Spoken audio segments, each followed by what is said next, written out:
શ્રી વલ્લભા દેશ કી જય. વલ્લભ જ્યારે કૃપા કરે ને ત્યારે વલ્લભ થકી પડે સર્વ સેલો. સવારે બરડિયામાં જે આનંદ લીધો, વલ્લભને ઘેર રે આનંદ અપાર રે, તો પછી વલ્લભ અમને અહીંથી એમને જવા દે ખરા? તો 5 સાડા 5 થઈ ગયા, પણ વલ્લભ એવા યાદ આવ્યા તો સીધા અહીંયા આવ્યા. થોડોક રસ્તો ખરાબ છે, પણ અહીંનું જે વાતાવરણ છે વ્રજની યાદ અપાવે છે. અહીંના આંબા, અહીંની વનરાય, અહીંના વૃક્ષો, અને અહીંયા તો જાણે યમુના કિનારે બેઠા હોય ને ઓલા કાચબા તો જો એકને બોલાવીએ ત્યાં અનેક આવે છે. કારણ અહીંયા વલ્લભ બિરાજે છે. બહાર એટલા બધા મોર કળા કરે ને ટેહું ટેહું કરે, અને કોયલ પાછા પોપટના તો ઝુંડના ઝુંડ જોતા હતા. જે ચકલી અત્યારે સાવ તિરોહિત થઈ ગઈ છે, એ બધી ચકલીના દર્શન કર્યા ત્યારે અમને ખબર પડી કે વલ્લભ આજે પણ બેઠકમાં સાક્ષાત બિરાજે છે. આપણા બધાના ઘરે એક ચિત્રજી તો હોય જ છે કે અડેલમાં વલ્લભ અંદર, નવનીત પ્રિયાજી, બાલમુકુંદજી, ગોકુલચંદ્રમાજી, મદન મોહનજી, નટવરલાલજી બધાના સેવા કરતા હોય છે. વહુજી પાક એટલે કે સ્વયં પાકી, અને બાર મોર કળા કરતા હોય, આ બાજુ પયોધા ગાય હોય, સામે બધાય દર્શન કરવા આવ્યા હોય. તો અહીંયા આવ્યા ત્યારે એ જ વાતાવરણ, મોર એવા કળા કરે ને, અને વળી ઢેલ તો આવીને પરિક્રમા કરવા આવી. ત્યારે અહીંયા આવ્યા પછી એમ થયું કે વ્રજ માનો કે મહિને મહિને ના જવાય, તો વ્રજની યાદ આવે ત્યારે આ બધા બેઠકજીમાં આવીએ. એમાં ગોમતી તળાવ, એમાં કાચબા, અહીંનું વાતાવરણ, અને ગાયો તો એવી ગળામાં ઘંટી નાખીને જાણે સાંજે ઠાકોરજી ગાયો ચરાવીને પધાવી રહ્યા હોય. ઈત ગાય ઉત ગાય ગાયન મેં બસ મોહ વોહી ભાવે. પ્રભુને તો ગાય સિવાય બીજું કશું ક્યારેય વાલું લાગતું જ નથી. એટલે ઠાકોરજીએ કોઈ દિવસ ગોવાળિયાને નથી કીધું કે તમે ગાયો ચરાવવા જાઓ. ઠાકોરજી તો જાતે જ ગાયો ચરાવવા જતા હતા. હવે ગાય એટલે શું? ગૌ એટલે ઇન્દ્રિયો, ગૌ એટલે પૃથ્વી, ગૌ એટલે ગૌલોક, ઘણા બધા અર્થ થાય. પણ અહીંયા આવીને જ્યારે ગાયના દર્શન કર્યા ત્યારે જે આનંદ આવ્યો કે વલ્લભને દ્વાર રે આનંદ અપાર રે, પ્રગટ્યા શ્રી વિઠ્ઠલનાથજી.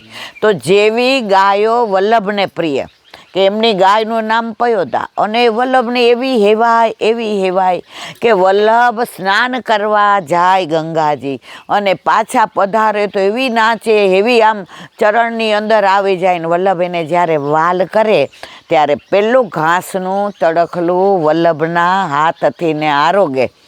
એવા આપણા વલ્લભ અંદર સાક્ષાત બિરાજે છે. હું તો એમ કહું છું, વલ્લભ જાણે અહીંયા સંધ્યાવદન કરતા હોય ને, સાંજનો સમય હોય ને, વલ્લભ જાણે યમુના પાન કરતા હોય ને. અહીંનું વાતાવરણની અંદર એક જે સુગંધ છે, આજે વ્રજની બેઠકો અને સૌરાષ્ટ્રની બેઠકોમાં જે ભાવ છે, અને વલ્લભ જે 6 જગ્યાએ આજે પણ બિરાજે છે, એમાંના બેઠકજીમાં પણ બિરાજે છે. તો અહીંયા અમે આવ્યા તો અમને એવું લાગે છે કે વલ્લભ સાક્ષાત અહીંયા આજે બિરાજે છે, ગઈકાલે બિરાજતા હતા, અને આવતીકાલે બિરાજે. અને આ મુખિયાજી ડોલરભાઈ જે વલ્લભને લાડ લડાવે, જે વલ્લભના સુખની વાતો કરે, જે વલ્લભને શ્રૃંગાર ધરાવે, અને વલ્લભની સન્મુખ થઈને જે એમને વિરહ થાય, ત્યારે અમને એવું થાય કે આવા ભગવદીઓ ભૂતલ પર બિરાજે છે ત્યાં સુધી પુષ્ટિ માર્ગને ક્યારેય આંચ આવવાની નથી.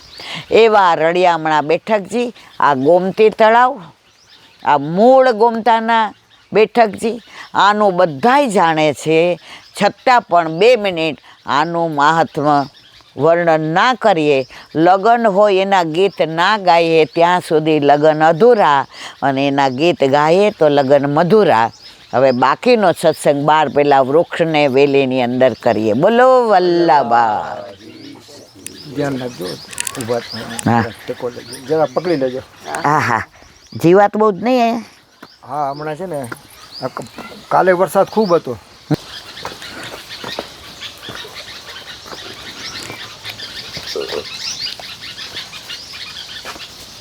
અને મેં 10 વર્ષથી મારું સંશોધન ચાલે છે.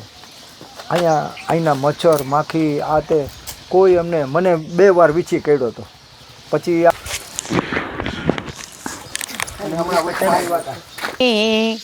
ગોવર્ધન પર મુરવા બોલે માઈ, ગોવર્ધન પર મુરવા ऐसे ही श्याम घन मुरली बजाई, ऐसे जो आ बधी देव चकलियो रेखो, ऐसे ही श्याम घन अहिया रेखो, श्याम घन मुरली बजाई, ऐसे ही बोलत है गुरवा बोले माई, गोवर्धन पर मुरवा नैनी नैनी बूंदन बरखन लाग्यो, पवन चलत अति गुरवा बोले माई, गोवर्धन पर मुरवा. आ बेठकनी रड़ियामणी, आ व्रज वृंदावन, आ वृक्षो, आ वेली, आ मोर, आ ढेल, आ देवचकली, आ गौशाला, आ बधानुं कारण फक्त अने फक्त वल्लभैया साक्षात बिराजे छे एनी प्रतीति. અત્યારે હમણાં જ ગોમતી તળાવ જોઈને આવ્યા. કાચબા આનંદથી ને પાસે આવતા હતા, જાણે વર્ષોની એની ને અમારી ઓળખાણ હોય. અહીંયા હમણાં જ મુખ્યજીએ કહ્યું કે અહીંયા કીડી તમે જુઓ કે મંકોડા જુઓ, નોળિયા જુઓ કે સાપ જુઓ, મોર જુઓ કે પોપટ જુઓ, બધાય વલ્લભના સાનિધ્યમાં આવીને એવો આનંદ કરે છે, કિલ્લોલ કરે છે કે અહીંયા તો જે ઉઈગો એવો આઠમો યમુનાજીને તીર. અમે નાના હતા ને ત્યારે કીર્તન બા ધોળ ગાતી. ઘણી વાર સવારની જાગી હોય ને ઠાકોરજીને વૈષ્ણવોની અવર જવર ને ગુરુ પધાર્યા હોય ને કૂવામાંથી જળ કાઢવાનું હોય ને સામગ્રી કરી હોય ને બધાને પ્રસાદ લેવડાવવાના હોય, પેલા કામવાળા હતા ને એટલે પાત્રો ઘસવાના હોય ને પોતા મારવાના હોય ને, તો સવારની 3:30 વાગ્યાના બ્રહ્મુહૂર્તમાં જાગ્યા હોય અને સાંજ પડે અને સત્સંગ થઈ જાય ને જે સૂઈ જાય ત્યારે સૂતી સૂતી એકલી બોલે, બેબી આ તો ઉઈગો એવો આઠમો જમનાજીને તીર. તો અમે તો બધા આપણે તો વિલાયતી વૈષ્ણવ, આપણને તો કાંઈક થોડુંક થાય એટલે ગાડીમાં એમ થાય ઓહો આ રસ્તો તો આવો છે. તો રસ્તામાં જ અમે વૈષ્ણવો વાતો કરતા હતા કે સેજ રસ્તો કાચો હોય તોય આપણે એમ કહીએ કે સારું અહીંયા તો ગાડીમાંય તકલીફ પડે. તો મારા વાલા 550 વર્ષ પહેલાં મારા વલ્લભ જ્યારે પધાર્યા હશે ત્યારે તો કેવા કાંટા ને કાંકરા ને ઝાખરા ને સાપ ને વીછી ને તમે જુઓ તો નોળિયા ને કોઈ બાકી નહોતું. પણ ત્યારે કહે છે ને કે પદરજ ગંધ પ્રતાપ, તો વલ્લભના ચરણની રજની સુગંધીને આ બધાનો ઉદ્ધાર મારા વલ્લભે કર્યો. અને અહીંયા આવીએ તો આ વૃક્ષોય તમે જુઓ 500 વર્ષ જૂના, અહીંયા કૂવો એટલો જૂનો, ભલે અત્યારે આ કૂવો ફાટી ગયો છે એટલે સરખો કરાવવાનો છે, પણ એ તો વલ્લભનું ઘર છે, વલ્લભ વ્યવસ્થા કરશે. પણ કૂવામાં જળ સાવ જતું રહ્યું છે. તો અમે મુખિયાજીને એ જ કીધું કે ના તમે કૂવાનું કામ તો કરાવી જ લ્યો. તો જેને વલ્લભ વિચારે વલ્લભ થકી પડે સર્વ સહેલું. અહીંયાની વાત બધા જાણે છે, મેં વારંવાર કહી છે, પણ છતાંય ટૂંકમાં 2 મિનિટ માટે આનું અનુસંધાન કરી લઈએ. મારા વાલા વલ્લભ અહીંયા પધાર્યા તો જે આ તળાવ છે એની લીલાનું અનુસંધાન ગોમતી નામની કન્યા પધારી અને એણે ઠાકોરજીના ગુણાનુવાદ દ્વારકાધીશના એટલા સાંભળ્યા તો એના પિતાને કહ્યું કે પરણી તો દ્વારકાધીશને, નહીંતર મારે પરણવું નથી. તો રાજા તો મર્યાદા માર્ગી હતો, તો એણે કીધું તપ કરો, અને એ જળરૂપા બન્યા અને ગોમતીજી જળરૂપા બનીને પ્રભુને પામી ગયા. એ ભાવથી અહીંયા ગોમતી તળાવ છે. એટલે આ વાત ઘણી બધી વાર કરી છે, જે ખાસ વલ્લભના સ્વરૂપનું, વલ્લભના પ્રાગટ્યનું, વલ્લભના સાનિધ્યનું, વલ્લભની સન્મુખતાનું. ત્યારે એક સાઉથનો બ્રાહ્મણ આવ્યો અને અહીંયા વર્ષોથી તપ કરે, કેટલા બધા વર્ષો થઈ ગયા. વલ્લભ પધાર્યા તો વલ્લભનું સ્વરૂપ, રૂપ, તેજ, આભા, પ્રકાશ પુંજ નિહાળી અને કહ્યું કે હે નાથ, આટલું બધું તપ કર્યું, આટલા બધા ભાગવતના પાઠ કર્યું. સાઉથમાં હું હતો ત્યારે મારા પત્ની પણ ગુજરી ગયા, દીકરો પણ ગુજરી ગયો, સંસારમાંથી મોહ ઉતરી ગયો અને આટલા વર્ષથી તપ કરું છું, પણ મને તમે તો વલ્લભે કહ્યું તારે શું કરવું છે માગ, તો કે મને વ્રજ લીલાના દર્શન કરાવો.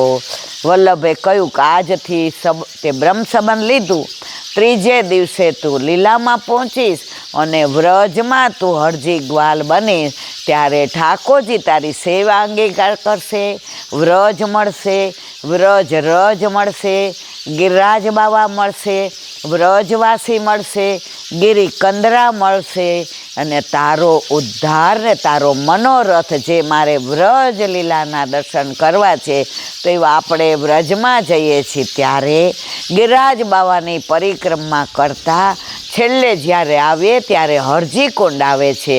તો આ બ્રાહ્મણ ત્યાં હરજી ગ્વાલ થયો અને ત્યાં એના કુંડનું નામ પણ એના નામ ઉપરથી પડ્યું, હરજી કુંડ. તો ત્યારે વલ્લભે કહ્યું કે કાહે કો દેહ દમત સાધમ કરી મૂર્ખજન, વિદ્યમાન આનંદ તજી ચલત ક્યો અપાથે, રસિક ચરણ શરણ સદા રહત હે બળ ભાગીજન, અપનો કરી ગોકુલપતિ ભરત તાહી બાથે, જય જય શ્રી વલ્લભ પ્રભુ વિઠ્ઠલેશ સાથે. તે છે ને આ તપ ન કર્યું હોત ને તો તરત પ્રભુ મળી જાત. તે તપ કરીને એટલા બધા સાધન કર્યા કે તને પ્રભુએ ત્યારે એવું કહ્યું કે વ્રજલીલાના દર્શન તપ કરવાથી ન મળે, કૃપા કરવાથી થાય. આપણે બધા કરોડો જન્મોથી વિખૂટા પડેલા હતા, તપ કર્યું હોત તો મેળ ના પડત, પણ મારા વલ્લભે પ્રાગટ્ય લઈ ગોલોકનું આટલું મોટું સુખ છોડી ભૂતલ પર પધાર્યા અને એક દેવી જીવોને શોધીને ગોવર્ધનનાથજીના હાથમાં સોંપ્યા. આપણે માગવું ના પડ્યું કે અમને વ્રજલીલાના દર્શન કરાવો, કારણ વ્રજવાસી સાવરો જ આપણા ઘરે પધરાવી દીધું અને કહ્યું કે હવે તું જાણ ને તારા માથે બિરાજતા તારા ઠાકોરજી જાણે. અને ઠાકોરજીના કાનમાં વલ્લભે કહી દીધું કે મારા વૈષ્ણવના દોષ સામું મારા વાલા ક્યારેય જોશો નહીં. જો તમે વૈષ્ણવના દોષ જોશો તો મારો વૈષ્ણવ ક્યારેય હાથ પવિત્ર સેવામાં નહીં કરી શકે. એ સંસારી છે, કળયુગ છે, વાતાવરણ આવું છે, પણ જેના ઘરે ઠાકોરજી બિરાજે છે એના ઘરે તો પ્રભુ વ્રજ સાથે લઈને જ આવ્યા છે. એટલે આપણા ઘરે આટલા નાના મંદિરમાં તિબારી છે, જગમોહનય છે, નિજ મંદિરે છે, વ્રજ ભક્તોય છે, નેવડાય છે, ઝારીજી છે, પક્ષીઓય છે, ખંડ પાટે છે. કારણ વલ્લભે કહ્યું હતું કે જેવું વૈષ્ણવ રાખે તેવું રહેજો. એટલે વ્રજ લઈને આવ્યા, તાલવન, મધુવન, બૌલાવન, કુમુદવન, વૃંદાવન, બચવન, ભાંડીરવન, બિહારીવન, કોકિલાવન, ભદ્રવન, બેલવન, માટવન, ગેરેવન, કુંજ, નિકુંજ, રસલીલા, રાસલીલા, દાનલીલા, માનલીલા, હોરીલીલા, ચોરીલીલા, પ્રેમલીલા, વલ્લભ, બેઠકજી, કંદરા, ગિરાજી, યમુનાજી, તટ, પુલિન, કદમના વૃક્ષો, વેણુ, આ બધું લઈને પ્રભુ આપણા ઘરે પધાર્યા છે. બસ વાર એટલી જ છે કે આપણે સંસારમાં રહેવા છતાંય શ્યામની સમીપ જઈએ ત્યારે સંસારને એટલી વાર ભૂલીને જઈએ તો સાવરો આપણને એનો અનુભવ એનો સાનુભવ કરાવ્યા વિના રહે નહીં.